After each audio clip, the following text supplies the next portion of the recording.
I'm here again. Thank you for being here, Rajesh.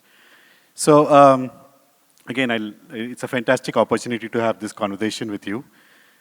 Firstly, everybody knows about what you've accomplished over the last several years.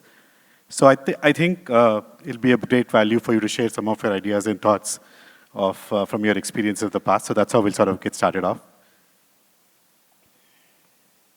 So first thing in my mind, as we talk about GCCs, is it's all about talent. In your sense, we've heard a lot about the change from Lalit on how GCCs have evolved over a period of time and what's happening today. So what is your view of a DNA of a typical GCC leader? Prashanth, first of all, thank you for having me here. It's a pleasure to be associated with this platform. Prashanth himself is an ex-Cognizant employee, so our Cognizant guys have gone places. Good to be on this platform, and an honor to be speaking to this entire group. A lot of GCC leaders here, Prashanth, so I'm not sure how much advice I can give on GCC leadership capability. But let me start with a couple of things, right? Today, I believe we have about 1,750 GCCs in the country, employing probably around 2 million people. Almost 20% of the Fortune 2000 companies have a presence here. This is clearly a hot topic, right? It's a growth area. It's something that everybody is interested in. So it's a great platform to be here talking about this topic. Coming to traits of GCC leadership, any organization, and I think Lalit was here talking a little while ago, don't think of GCC as a separate, it's part of the parent organization in itself. Any organization, leadership characteristics are very similar. You have to have the ability to lead the people, to be able to set a goal, to inspire people to be able to get to that goal, to drive a strategy, to execute a strategy, and so on. So a lot of these things are, very common, irrespective of which organization, which industry you're playing a leadership role. Yes, there may be certain nuances with respect to GCC, and I'll try to pull up some. So for example, it's important to have a global mindset. You are working with a global organization, which means that you will actually come across cultures which are different from you.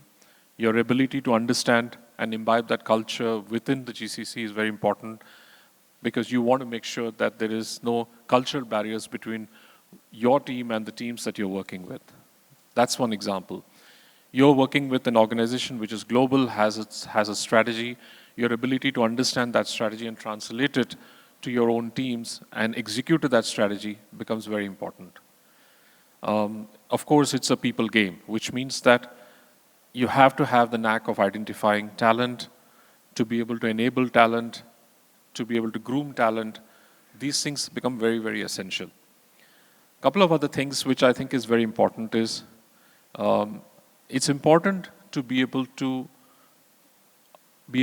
identify opportunities for creating value. Identify opportunities for create value, do value extraction, and also to be able to demonstrate the value that you have created to the global organization. Because at the end of the day, you really want to be the go-to center where everybody wants to go and get their solutions executed. So that's very, very important. So these are some of the things that I can think of, Prashanth. I can throw in things like innovation, etc.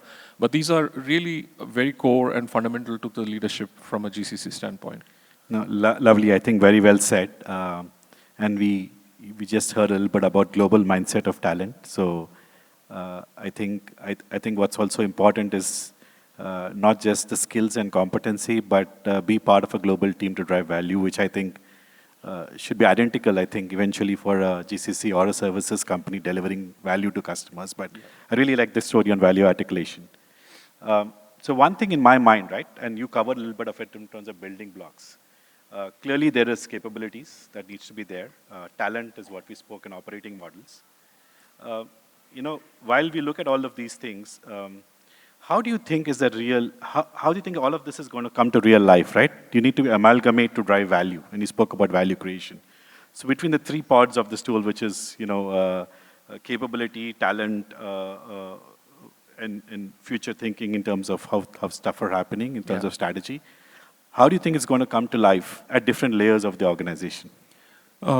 So the way I look at it, Prashanth, is that whether you take a GCC or a business like Cognizant, right? When it comes to people, process, technology, which encompasses your idea of capability and future, direction, etc. When it comes to these three things, there are a lot of similarities, right? Every organization has to deal with the dynamics around these three areas. Let's take people, for example. What is the equation around people? It is about managing and grooming talent, right? So the question that really needs answer and what we really need to work on is everything from talent acquisition to talent enablement, talent retention, and growing the talent, right? So as a GCC, just like any other organization, talent acquisition, for example, is one of the areas that you will work on. Okay, how am I going to acquire the talent that I need? I need a talent which is at the entry level. So as a GCC, you might want to partner with some of the best institutes in the country, which means that you have to build partnerships with these academic institutions.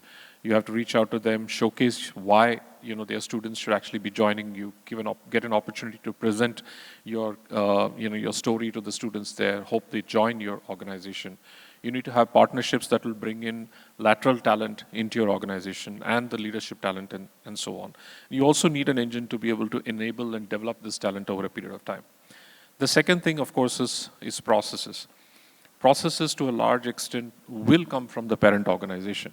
Parent organization will have a standard set of processes, which will, of course, the GCCs will imbibe. And to Lalit's point, you really want to make sure that you are seamlessly integrated with the parent organization. So that becomes an essential component. But at the same time, there will be certain processes around the periphery which becomes very nuanced to the local geography that you are in. So you might have a HR policy or process which is very local to India, right? Or you may have a talent acquisition process which is very local. Same thing is with technology as well, right? Yeah. You will, of course, inherit some of the technology components that comes from the parent organization, and you might still have some localization requirements that needs to be addressed. So all of this will have to come together. Lovely. I think very well said. You probably heard a little bit about Inotics and the BNYM captive that Cognizant itself set up many years out from a BOT transfer model. I think what's happened is, we had a bunch of those GCCs very early in the life, which was set up as what they then called as COEs or captives, and they've changed miles and bonds from where they are, and then services companies created their own BOT transfers and transferred a bunch of competencies back to the parent company. Yeah. And it was then and all of them are now seeing a secular shift clearly in terms of how talent is being acquired, talent is being managed, how the business outcomes, to your point, value creation, expectations from what the team here needs to deliver, adoption of new technology trends that are shaping the world. Having worked in large services companies also, what's your experience been in how are some of the GCCs that were set up many years ago transitioning themselves to the new age? And what have you seen from your experiences talking to stakeholders? And are there any aspects of that journey that you were involved in as a company? It'll be great to know. Yeah, no, absolutely, Prashanth. As a company, our genesis is GCC as well. I am not sure how many people really know this, but Cognizant's genesis is Dun & Bradstreet being set up in Chennai. And that's really where Cognizant was born from Dun & Bradstreet GCC in Chennai. So to some extent, we have the DNA of GCC, understand what it takes to set up one. So I think we are very well positioned because of that. Now, coming to your question on old GCCs versus new GCCs, I think there was a time when GCC setup was, to some extent, largely a cost arbitrage move, right? You would actually set up a GCC because you can actually get work done. You can bring down the overall cost of ownership of the work that you're actually executing. The cost arbitrage days are gone, right? Today, it's a value arbitrage. period, right? So when a global organization looks at setting up a GCC in India, they look at the ample talent that exists in this country, right? We actually have an embarrassment of riches when it comes to talent, especially on the tech side. We have so much of talent. So, in my conversations with companies across the world who are looking at potential opportunities for GCC, it's about, I look at India and I say, so much of talent, what can we do to maximize the value creation out of this opportunity, right? So how do we can we actually set up a center of excellence? Can we actually set up a center of innovation, which really adds significant value and muscle to those capabilities with the global organization? That becomes really very important, right? And for the GCCs as well, really what you want to do, you honestly at some point, irrespective of what Lalit said, I do believe your aspiration will want to be the center of the world as far as that organization is concerned. For everything innovation, for everything that is from a COA standpoint, you want to be the go-to point, right? You really want to be able to excel in that. So that's really today's GCC, the way I see it, right, is value arbitrage and really carrying that flag for the organization. Lovely. That's great. So just one specific question from a Cognizant standpoint. What is the toolkit you're taking to the market? I know there's a new leadership for GCC focused and stuff. What are a couple of value propositions that you have on the table as you have conversations with clients to enable setting up of GCCs? I know you've articulated in bits and pieces, but it'll be nice to know the top two value constructs. Yeah, no, absolutely, Prashanth. Like I was alluding to, I think we have a distinct advantage of having born from a GCC. And now over the years, we have worked with so many GCCs and helped them set up. See, I've been in the side where we are looking at setting up a GCC. So I understand a little bit of the what the stakeholders go through when they are thinking through this process, right? When you're thinking of setting up a GCC, there is obviously while it's probably yet another office that you're setting up, but it's more than that, actually. It's not just an office that you're setting up. You really have a strategic ambition to achieve through the GCC. There are a lot of uncertainties that you have in your mind. For example, I want to set up, let's say, a healthcare GCC, which is focused on AI. The questions that come to your mind is, which is the right location for this? Is Hyderabad the best location? Should I look at Chennai? Should I look at Bangalore? Where will I get the right talent? What are the regulatory aspects that I need to take care of? How will I actually scale up my talent? How will I enable my talent? How this whole thing is really going to come together and land? Right? How am I going to land it successfully? This is every stakeholder's thought process, right? Cognizant, having been in the business for so long and having set up GCC successfully time and again, you think about it. We have 250,000 engineers working for us in India. Tomorrow, if somebody were to say, Rajesh, I want to set up a 5,000 people GCC, I can have it up and running now. If you were to say, Rajesh, 5,000 people GCC has to be set up, but I need certain tools and technologies along with it to be able to enable this GCC. We have our own proprietary set of tools and technologies which cover a whole gamut of things, which we are capable of putting at their disposal, right? You say that, hey, I want not just tools and technologies, I also want a team which is very process-oriented and process-centric. For an argument's sake, let's say CMMI framework is important to the organization. We are steeped in CMMI. We are a very strong process-oriented organization. Now, having said that, there's one point which I really want to bring out, right? You can take a standard operating procedure and you can tell a project team, hey, you need to follow this process. And you continue to insist on that. In a few days, the project team will actually have a practice of following the SOP and will become process-centric. You can take that and you can expand it to a business unit. You can take that and you can expand it to a company. It's very much possible to make an organization process-centric with some focus and rigor. You know what is very difficult? It's very difficult if I tell you, Prashanth, I need you to be innovative from tomorrow. Absolutely. You can't really make people innovative from tomorrow. and I say, you know what, all the employees in my company should start becoming innovative from tomorrow and they need to give me ideas every day. It's really not possible. That has to be in the DNA of the organization. Cognizant's biggest advantage is that innovation is in our DNA. Today, we have a platform called Blue Bolt. Yeah. A Blue Bolt is a platform basically captures innovation ideas that the teams generate through the year. You know, we have 500,000 ideas that we generate every year for our clients to create value. And this can be from small things that they see which needs change in their daily work to bigger ideas which can create bigger, larger dollar value impact. But we have 500,000 ideas. Now, that's the power of innovation that we are capable of bringing to the team. One last thing about AI, right? Today, Cognizant is actually executing a vibe coding event. In Cognizant, we're having a vibe coding event this week. You know what's amazing?